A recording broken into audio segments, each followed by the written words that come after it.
We are expanding into a new state, and I am concerned about managing registrations, permits, and compliance requirements across multiple locations. How can I keep everything organized without overcomplicating day-to-day operations? Yes. So this is a tough one because every state has their own requirements around when you will foreign register in that state. Every state has different standards. Some of them duplicate, but every state gets to decide when you are required to foreign register to be qualified to operate within in that state. And what's even more complicated is there are different registration types. There are registrations with the taxing authorities within that state, and then there is the corporate registration. And not all states require you to have a foreign corporate registration in that state, even if you are registered for tax purposes. So that could be really confusing. I think if you wanted to simplify things for yourself, consider the value of having an internal universal standard for when you will foreign register.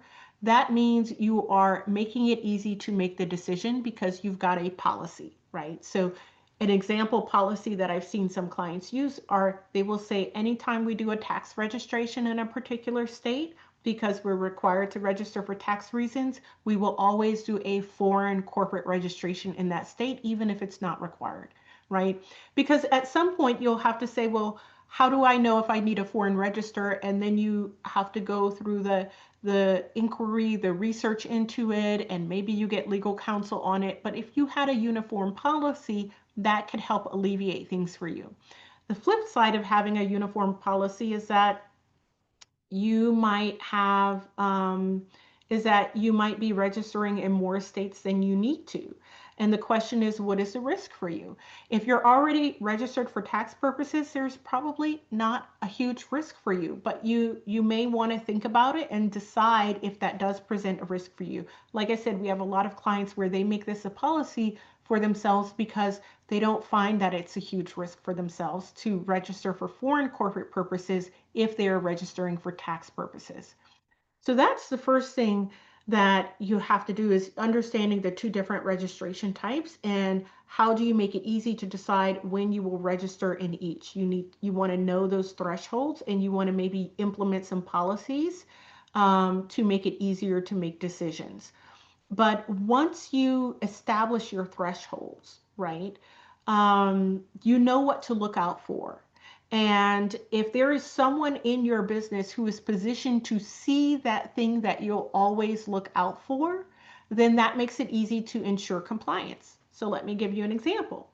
If you have someone who always knows when someone is going to be hired as an employee in your business, then that person can be responsible for making sure that it gets flagged to whomever is responsible for tax filings in that state, right? Because usually you'll set up the payroll, at least you'll have tax registrations in that state for unemployment insurance tax and payroll taxes, and maybe some other state taxes around employment of that individual.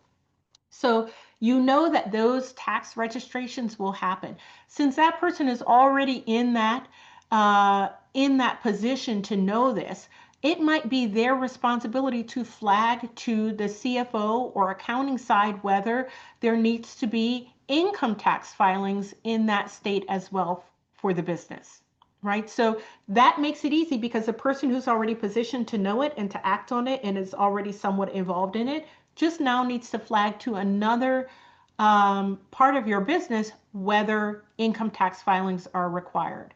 And then if you have a policy that says anytime we do filings for any of these purposes, we also do a foreign corporate registration, well, then whomever is responsible for the foreign corporate registrations, we handle this as a law firm for many of our businesses, would also be notified.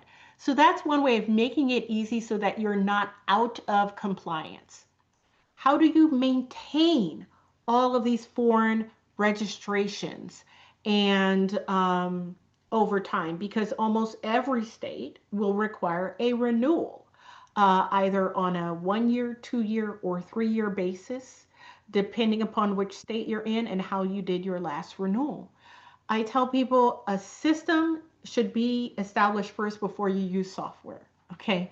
Because software is really just a way of implementing a system or streamlining a system that already exists. If you don't have good management of your system, the software won't fix that for you, okay?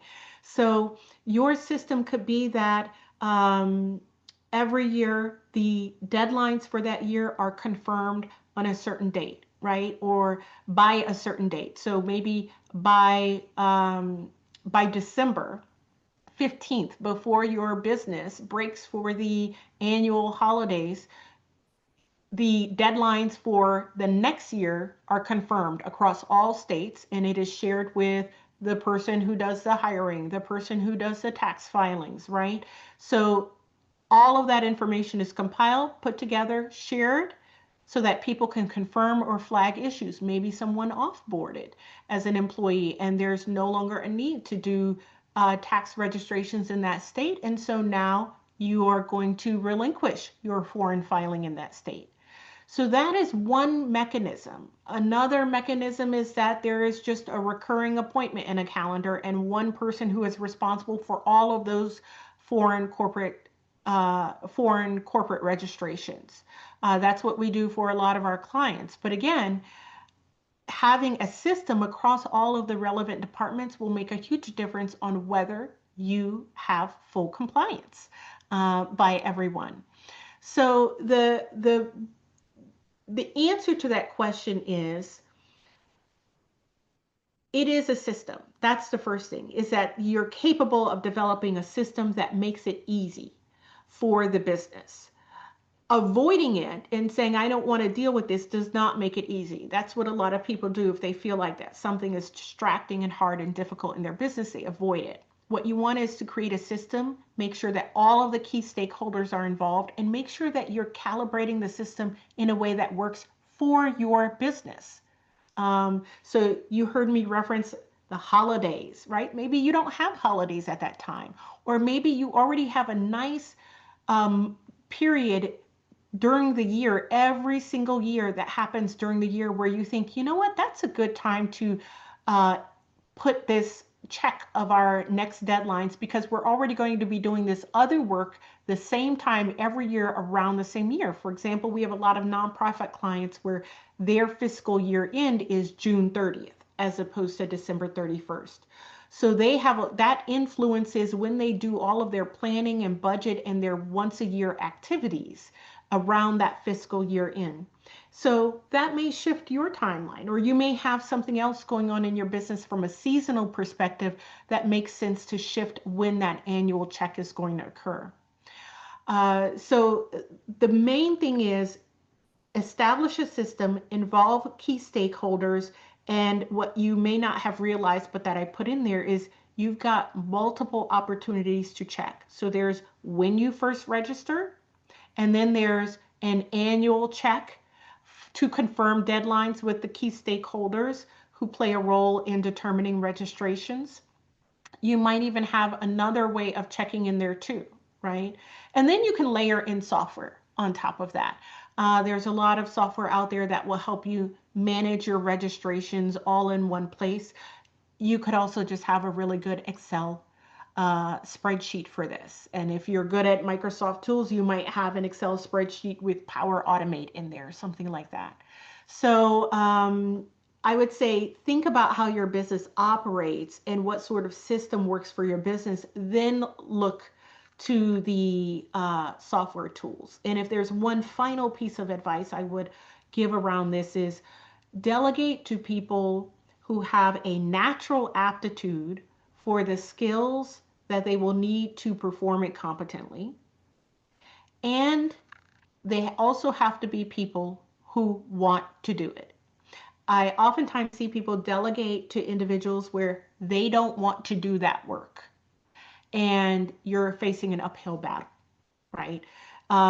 If those people remain in the business and if you intend to continue delegating it to them, you're going to just have an uphill battle. You don't want to do that. You have to make a decision around that person, or you have to make a decision in terms of who you're delegating it to or you have to make a decision on how well you want it to be done, right? The other thing is when delegating it, if you delegate it to someone who does not have the natural skill set, that's almost as bad as delegating it to someone who does not want to do it.